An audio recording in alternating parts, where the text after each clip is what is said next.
London Design Awards here at the Design Summit in London. I'm very pleased to be joined by Govinda Khurana and Nigel Trezise from Align, BrandOpus. Tell me a bit about the project, Nigel.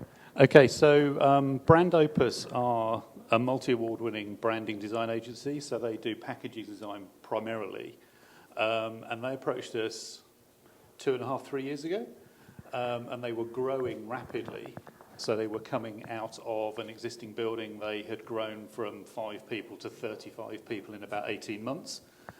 And they were looking at potentially moving into a space that would accommodate an organisation 4 times the size.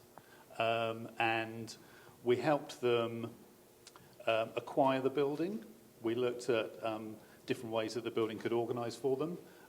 We helped them negotiate with the landlords, who were Derwent London, on reorganising the way that the building worked. So we moved the main entrance, reorganised circulation spaces within the building, and then worked with them in a very collaborative way to create a home from home.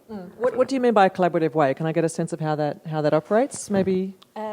Yeah, we started quite early on in the process, so we ended up being involved in meetings with Derwent London, and that included workshops with their architectural sort of representatives and their whole professional team.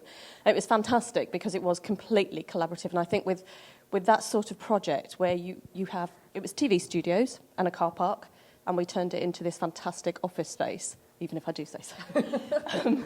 But everything aligned, is that right? Oh, absolutely. Yeah, gotcha. There's a reason for the name. Yeah.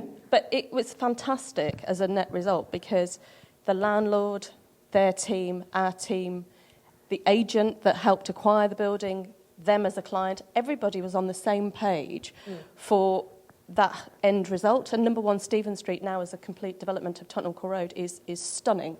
And it's a real success story because everybody respected each other's discipline. But to have the client approach you in the first place, to already have that sort of sensibility that they wanted to achieve this, to be so collaborative, why was that so key? I mean, a lot of other times you might have a client who just ring you up and say, we want this, and then there's a lot of to and froing, and you don't really get the result that they want because they don't really know what they want. So tell me about that. We spent quite a long time with them actually working on the briefing. So because they're designers, they understand what has to go into getting the right brief. So they valued the input that was required at the beginning. They also had only, when we first were introduced to them, and we were put forward by Innes, who's a PM, and David Jackson from Pilcher Hirschman.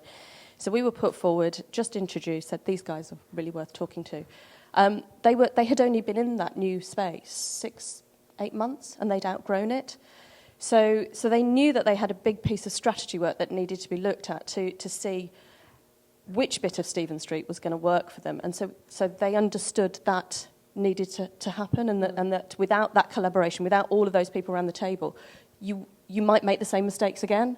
So I think they had learnt from their previous project. And what did you have to do, Nigel, within Align to get things moving, I suppose? Obviously, it's great that the client was ready to be collaborative and designers as well, but within Align itself, in terms of the business goals of getting a project like this underway or started, tell me a bit about that. So the collaborative nature of this project with our client relationship really mirrors the way that we work internally. So we have a small team, as we, because we're only 5. So, but we work very, very closely, sharing information, valuing everybody's input, right down to junior technicians and interns. So everybody's viewpoint is valued, and everybody brings something fresh to the table.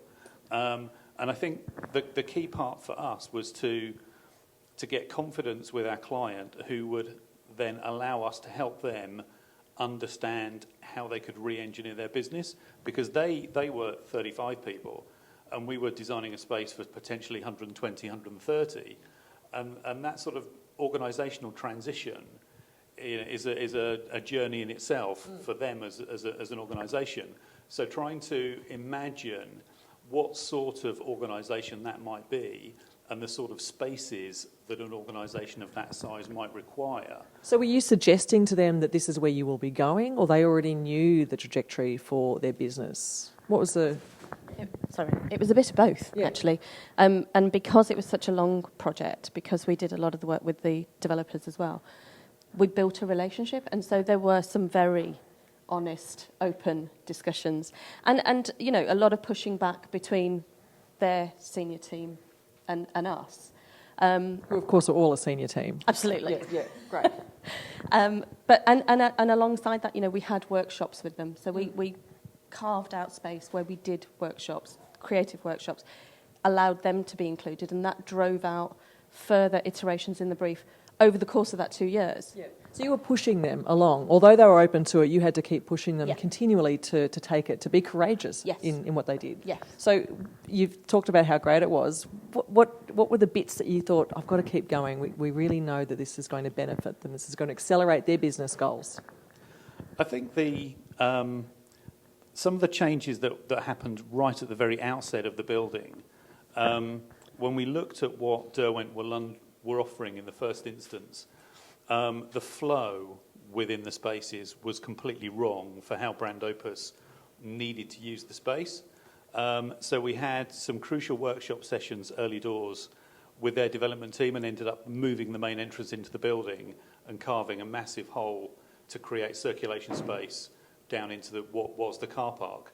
And that for us was quite a significant impact, sort of a challenge to put that out there as an idea to Derwent, who had already engaged the full architectural team. We were coming in sort of halfway through the process as far as they were concerned, going, actually, you need to put in another planning application because you need to move the door around the corner, and your structural engineers need to cut this 9 by 6 metre hole in the floor, and it would be quite nice to spend a serious amount of money on a decent staircase. Everybody loves a planning approval process. Well, and I think that also what was difficult is that when you're a small business and you're suddenly talking to one of the most exciting developers in London, and you go, you know what, I think you've missed a trick. And they respect you for it, and you walk out the meeting and you think, oh my God, did I really just say that?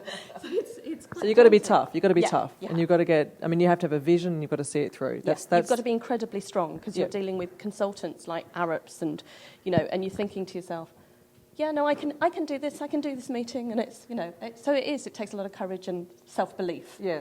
It sounds like you've done a wonderful job for BrandOpus. So, Align, thank you so much, Nigel and Govinda. Thank you. Appreciate it. Very much.